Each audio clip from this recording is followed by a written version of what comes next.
everybody, and welcome back to another Milling Monday, where this week we are going to dive into the Scallop toolpath and see the simplicity as to why it is probably one of my favorite toolpaths long before the addition of the module works kind of toolpaths inside of Autodesk Fusion.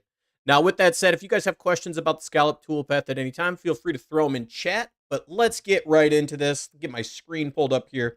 As you guys can see, this is a example part. I pulled this out of the Fusion cam sample area. You guys all have access to the at the end of the day. Now, keep in mind, I did make a couple changes here where I went through, changed a few setups. But if you're watching this video, odds are you've already mastered the setups from our other videos. So let's dive into this. Let's look at the 3D Scallop toolpath in itself. Now, keep in mind, we've already done the parallel toolpath. The key element to the parallel toolpath, we're always in a fixed direction, running back and forth across our part. Now that direction, X, Y, some kind of angle in between.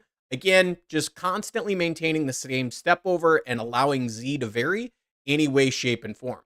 Looking at the Scallop toolpath, however, this is a little bit different kind of toolpath because our geometric profile, aka the way those blue lines remove material, is always going to be controlled by the outside boundary of what we select. Now, this is going to allow us to run bi-directional. So let's go ahead and grab our Scallop toolpath. And what I'm actually going to do is I'm going to hit cancel here because I want to make sure I'm on the right part. Let's start this week off. We're going to go ahead and go with this first part here, and that would be my P5 location. And now let's get in here and do our Scallop toolpath. So as you guys are going to see, I'm going to go 3D Scallop. We're going to go ahead and give this nothing more than an 1/8 inch ball. And as you guys know, when in doubt, okay your way out. So once we go ahead and get some toolpaths on our part, it's much easier to see what's going on, why it's doing that, and things of that nature. Jeff, great to see you out there. I appreciate it. You actually just reminded me. I need to pull up my stats here. Again, guys, if you guys have any questions while I run through this, feel free to throw them in chat. I'll keep my eye over there as much as I can. But as you're noticing, let's go ahead and get a little bigger step over on this so we can see what the toolpath is doing. And as you can see, just like I said, it is offsetting our passes. Now, it's starting, middle, and working out. However, when I say offset, I mean that's the way it creates that geometric shape. And if you notice, again, we're starting on the outside and we are simply working in based on our boundary. So let's go ahead and change our boundary a little bit here. Reason why I'm going directly for the boundary, guys, is because we always like rule number 1, left to right, top to bottom. But let's say my machining boundary changes. We're going to go with a selection here. Let's do some face contour work. And as you're going to see, I'm going to just pull these first 2 faces here. Again, hitting OK whenever possible so that we can get a toolpath on our part. And as you're seeing in real time, it is machining based on that outer edge inwards. Now, I shouldn't say machining outer edge inwards. It's offsetting passes outer inwards. However, in this case, we are machining from the outside boundary in. So let's look at some different things we can do with this toolpath and why it may or may not be a good solution. Now, on this particular feature, I think a lot of you guys are going to realize this probably isn't the best path. And the reason for that is if we were to simulate this right now, first and foremost, I'm going to hit my tool. So let's get our tool swapped out. There is a longer version of that 1/8 inch ball. Long series. And let's go ahead and simulate this one more time. Now, I don't have my stock turned on, but if you guys are going to take a guess here, one big no-no that's happening is we are down milling a very steep wall in this case. And then at some point, we're going to get down to our bottom. We're going to run across, probably more than handy. And we are going to now up mill, dragging our tool back up that surface. Now, a lot of tools can handle this quite well. Some tools hate it. Some tools love it. It's why we firmly believe that when you're looking at toolpaths inside of Fusion, always pay attention to what it's calling for in the passes tab. Scallop is calling for step over. This is really big because when you're dealing with a step over, odds are we should be dealing with a shallow area on our part. So let's go ahead and swap out a few of these boundary areas real quick. We're going to go ahead and pull that wall, and let's grab the couple of shallows up top. Again, you guys are seeing offset passes from the outside in. We are also machining outside towards center. And in this scenario, now we're not dealing so much with a steep profile, but this might work much better with your Scallop toolpath, right? So again, we're just outside moving back towards the center. And again, this is for example purposes, guys, as you guys may or not know, the parallel toolpath worked wonders on this particular part. But let's change up some things here. Let's say, for example, we are going to go to another one of my parts. So what we're going to do is we're going to go ahead and show all components here. But let's start to look at more of this kind of I guess this is the 7th offset piece. Is in my case, let's go ahead and hit this with a scallop toolpath once again. Scallop, again, when in doubt, let's go ahead and hit OK, but I'm going to need a tool in here first. But once again, what you're noticing is we are working outside towards center, which would lead me to believe at some point we are always going to deal with some up milling and down milling in that case. Now, for this example, I'm going to go ahead and hit this with a adaptive clearing real quick. We should have a pretty good tool in here for adaptive clearing. The reason for this is I want to get the material out of the way so that when we simulate, we are going to see those differences and why Scallop may or may not be a very good toolpath, or how we are actually machining with those blue lines at the end of the day. So again, we go ahead and simulate this here real quick, get my stock turned on. As you guys are seeing this time, we are starting much more to the middle. Now I say middle because we're not actually starting in the center of our part based on our boundary. We're actually starting in the kind of center area of the toolpath and working towards the middle. And then eventually we're going to actually jump back out and go from that center line again outwards. So let's go ahead and get through this a little bit. I'm going to go ahead and hit play. As you guys are seeing, we started going towards the middle, then we opened up and went towards the outside. And the key element, like I said, is once you start to get into some of these areas, let's get around here real quick. The concern is when you're down milling, you're feeding material into the bottom of the tool. Some tools hate this, some tools love it. Same thing would happen as on our other side when we're wrapping around. One thing that would happen is we are pulling that tool up through material. Now, you do have full control over this, as anything inside of Fusion is we do have the ability to say, right off the rip, let's go in and go to our passes tab, because again, our passes tab, if you guys have ever noticed, has little blue lines. This is how we control our blue lines. But what you're going to notice is I have some options right off the start. One is link from inside to outside. So if we go ahead and turn that on and hit OK, you're going to notice what is happening is we are still getting the same toolpath. And the reason why we are still getting that same toolpath is because it's not as simple as just outside to inside or inside to outside. We're actually starting in the middle in between those two areas. So again, let's go back over there real quick. We're going to uncheck that. And where that comes from is our inside-outside direction. So if I go outside in here, what you're going to notice now, we're starting at our outermost point, and we are working all the way to the inside. So again, if we went back to that other part, let me go ahead and jump over here.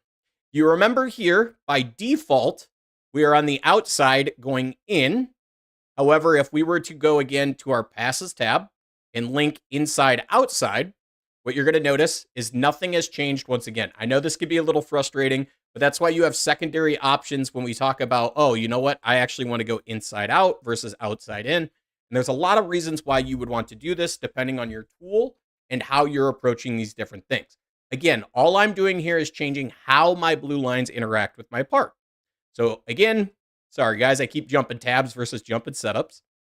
But as you're seeing, we're now working from our outermost point all the way in. This is kind of a male kind of feature. So in this case, we're not down in a pocket. Again, I could probably get away with quite a bit outside in here. Now, for some of you wondering, yes, I probably would have did a flat toolpath at the bottom. But the key element here is to understand how these blue lines are controlled, where if I went ahead and did do that flat, we're going to go ahead and go with a selection boundary, and I'm going to pick that lower edge. You're going to notice the geometric pattern has changed once again. Now, for those of you guys that have never seen our content out there, you're going to notice my blue lines don't go all the way down to the bottom of my part. The reason for that is if we look top down, I'm going to use the control key and pick this floor. You'll notice my blue lines stop at that edge, right? And that edge, of course, because of the angle, is the center line of my tool. So here's your pro tip of the day. We're going to go ahead and check and set up our abilities to use contact point boundaries. And with contact point boundary now, you're going to notice those blue lines go all the way down to my floor. Now, I do see a question from Raider out there. Raider, we are 100% going to look at down mill and up mill as well. But I want to show you guys is just something as simple as changing your boundary selection. I think a lot of you are noticing right now is my scallop toolpath is actually staying quite horizontal for the most part. There's not a lot of up milling and down milling happening. Now, it does start to happen when we get into this egg shape here, but let's go ahead and dive in on what Raider was saying. So again, what I'm going to do is I'm going to go back to my scallop. Again, key takeaway right now, guys, is based on the way your geometry boundaries are being defined, that is determining how those passes are being offset. So let's go ahead and jump over to our passes tab. Now, the question is what about the fact that we have up milling, down milling, things of that nature? We also have direction control. So we can do one way, other way. Now, you guys are going to notice this doesn't say climb mill or conventional mill. And then you have things like both ways. Again, if you're really going for extremely high precision, beautiful surfaces, most cases you're either going one way or other way, forcing it to climb or conventional mill. But outside of that, as Raider was asking, is we can actually tell the software that I only want to do up milling or I only want to allow down milling. So let's go ahead and go with up milling here. Now, what you're going to see is we have what's called a up-down shallow angle. And what this is going to do determines when performing, right? So let's go ahead and say 1 degree to start with. We can always up the ante and get a little different result. And as you guys are seeing, that one little checkbox there has made a million different lead in and leads outs. However, again, when we go in and start simulating this toolpath, you're going to notice here's my first pass around the bottom of my part. But then this time around, we have started to step in. Again, we're going to go ahead and speed this up. We are doing some full retracts. We could fix some of this stuff. But I want you to look at the fact that it is retracting and coming all the way back over to this side and coming around again, because it knows at some point, if it was to stay in one consistent Z height, it would start to force itself to actually up mill. And that's why we're not getting full loops all the way around this part. We're going to go ahead and speed this up a little bit to get back towards the top, because you guys are going to notice too, as you start to see things like seams and zippers kind of happen. But as it's jumping around, it's kind of machining area by area, because again, if it was to stay in the same Z plane, because my boundary down at the bottom is flat, it's going to get in here and it's going to have to drag the tool upwards as it gets into those features. So again, that's why we're getting so many retracts and moves around. Now I'm going to go ahead and jump real far into this, slow it down just a hair. And as you guys are seeing now, again, same kind of thing is happening where we're just whittling away constantly by either up milling or only down milling inside the software. And again, that is the ability to turn that on or turn that off as needed. Now, personally, I would tell you guys is doing a scallop all over this part, although it is a relatively simple part and it does give you a pretty clean toolpath, it's not ideal as a one-fits-all kind of solution. So again, as you guys are wondering, this is why we always give these free boot camps as we travel, but we could actually do a lot with these yellow lines now. Again, we go to the linking tab, or as we like to say, the not blue line tab. We could go ahead and do things from minimum retractions. Again, you could go ahead and change your lead and transition types. We go ahead and go to our minimum retractions. You'll notice we're not jumping up as far anymore when we move from location to location. We could also flippity floppity, as we were talking about. Again, if we were to go one way, up milling only, as you're going to see, once again, there are not going to be a ton of changes to this particular part because, again, with the ability to use that boundary, we've eliminated starting in the middle of our offsets and go outwards to just all the way outside inside. So again, if we go ahead and flop that out one more time to shortest machining, you're going to notice we are now starting once again in that middle section. And if I go ahead and simulate this one more time, you're going to notice as we start to work around in here, I'm technically climb milling, again, climb mill. Now you are noticing there's a lot of rapid motions in my material. This would be one of those scenarios where you would more than likely allow up milling or down milling, or allow this toolpath to only do a couple of surfaces at a time. And again, this is a really good example of what is happening is we are going to the lowest point right here, and we are dragging that tool up because we told it up milling only. Now, as you guys are seeing, we are actually conventional milling as we go back that way. Again, we're going to wrap it out. So we're conventional milling on one side, but we were climb milling on the other side. So again, this is kind of some neat things that you get into with that Scallop toolpath. As you can see, you could take it from a really simple toolpath to a really brutal toolpath. Again, you could do other way. Again, as you're going to see now is if we simulate, give her 1 sec here to get in here. Again, we're still climb milling in the back. Eventually, we switch out from climb milling to conventional milling. Now, with the up milling and the down milling also features, you're going to notice that you sometimes don't get consistency with the one direction versus single direction. And that's all because, again, is the option you pick prior to has that determining factor. So again, let's go ahead and do both directions. And once again, as you can see, we start in the middle. We're going to work all the way to the outside, wrap it up, and then back to the inside. If we go ahead and simulate that. Currently, we are making that first pass. That is conventional milling right now as it opens up inside to outside. And if we went back to that toolpath passes tab, go to one way. Again, let's go ahead and start that up. We should now be going counterclockwise. Again, as you guys are seeing, that is a counterclockwise fashion, all based on that direction.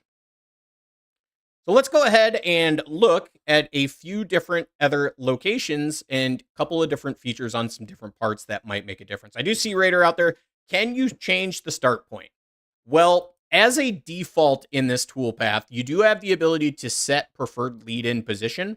Now, this is where I think if I was you guys out there and you are doing a lot of 3D surface milling, you're going to notice if I do a preferred lead-in position, we're probably not going to get dramatic result changes. Again, that's because Fusion is trying to estimate like closest distance to that one point.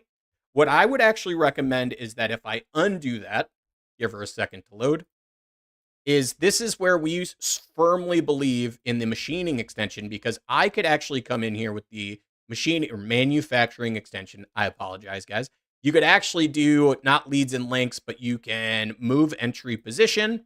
If you wanted to do something like this, you're going to notice that I could do a little bit more of a better manipulation with that scallop. And as you can see, I've now created that seam or zipper feature much easier and with a lot more control at the end of the day.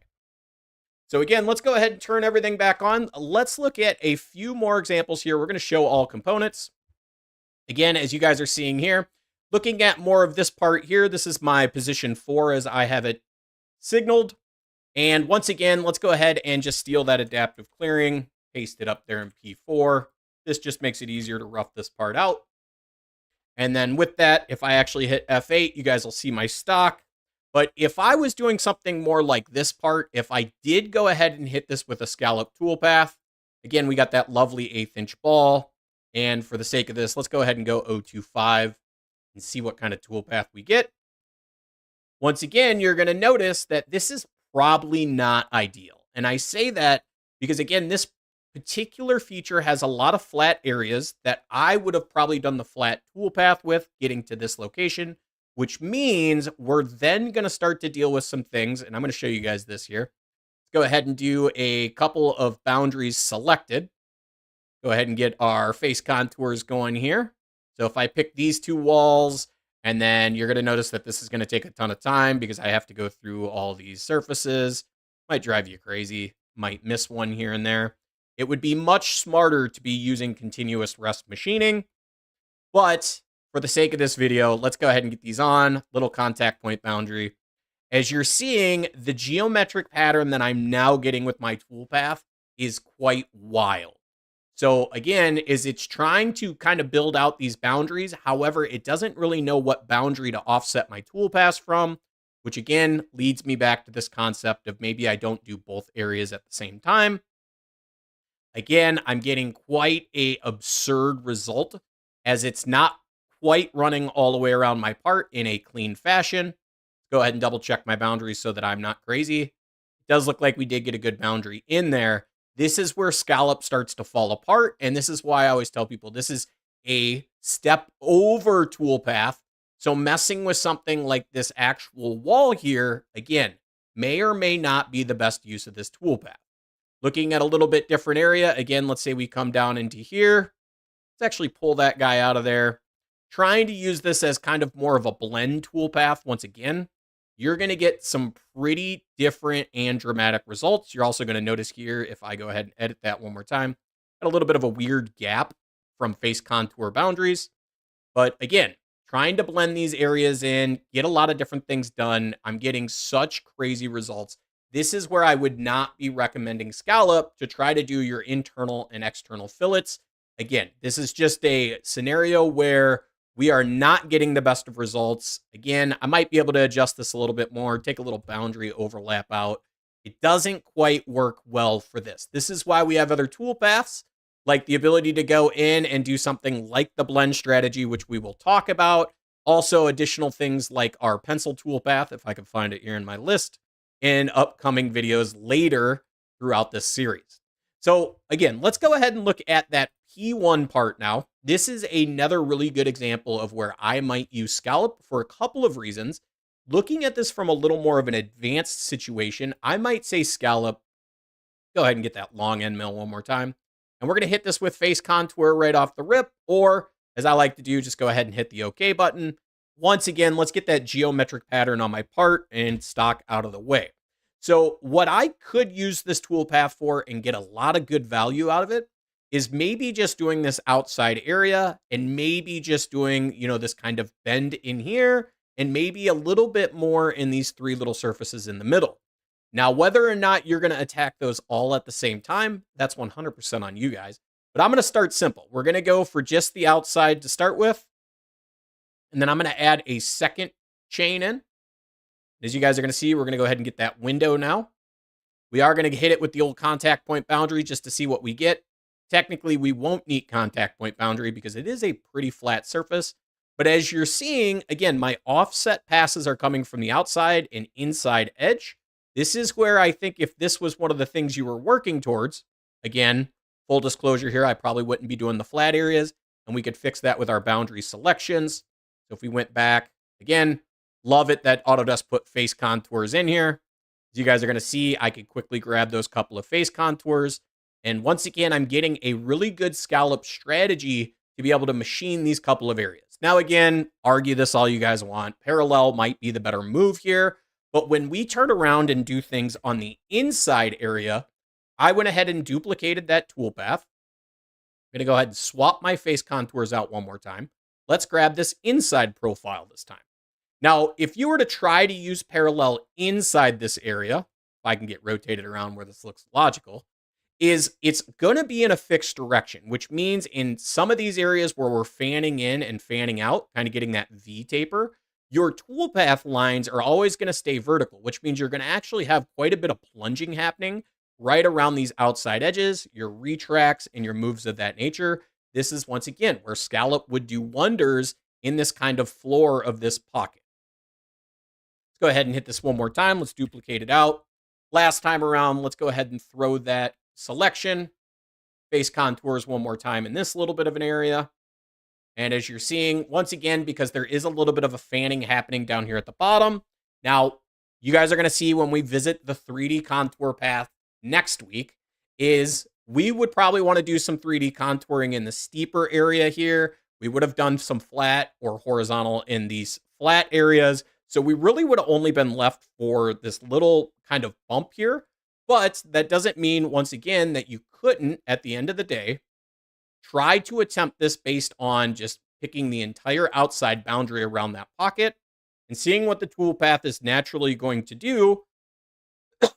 And given that you have roughed this out adequately, you probably would get somewhat of an acceptable situation here. Now, me personally, as you guys know, I probably would pre-finish. That's where we would still go in with things like our stock to leave. We could go ahead and leave a certain amount on the walls for our pre-finish, and then again, getting more nitty-gritty with our toolpath. One more thing I will add in here, we don't talk about it very much, but this is where something like feed optimization is very handy. You guys haven't no idea what feed optimization is? It basically means when dealing with a tool that is too large, meaning it is bigger than these corner radiuses. You're going to notice by turning on feed optimization, when we start to go into these corners, we are going to automatically reduce our feed rate because we are going from shouldering to slotting for a brief moment. And that, again, is going to improve your surface quality, especially on internal fillets.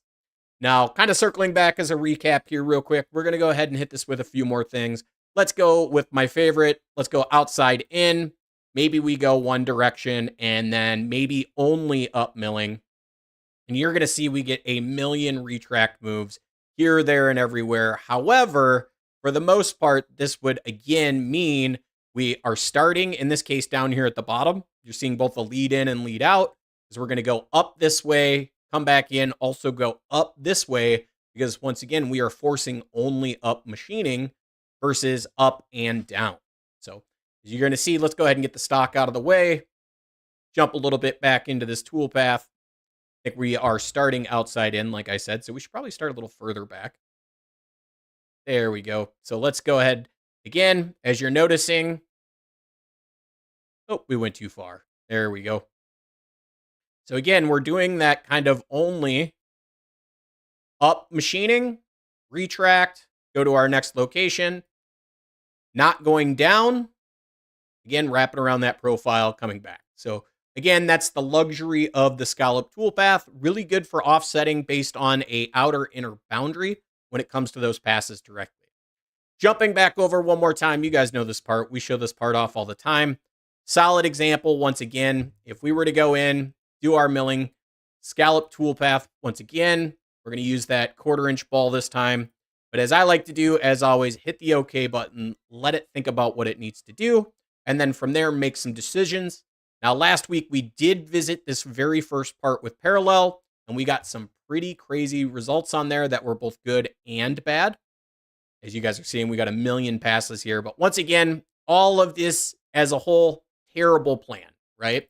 So that's where we go in. We start to concentrate on specific areas. Maybe I do a selected boundary of only this one.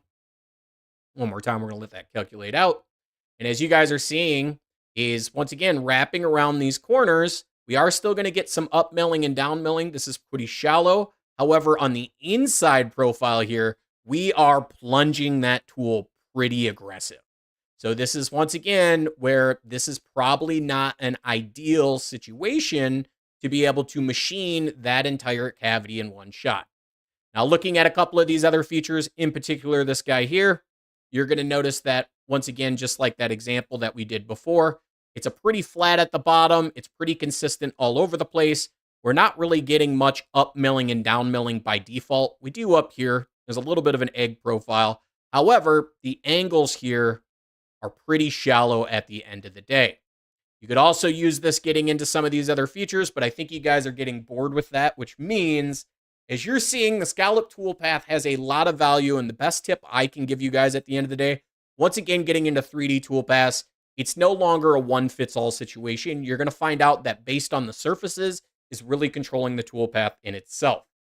So with that, if you guys like what you see, feel free, like, subscribe to the channel. Let us know in the comment section if you have any particular use cases that you love the Scallop toolpath for and why you chose it. But with that, we are going to be back here possibly Wednesday, but for sure Friday with another free support Friday. Look forward to you guys all being out here. And as always, it's not what you know, it's who you know.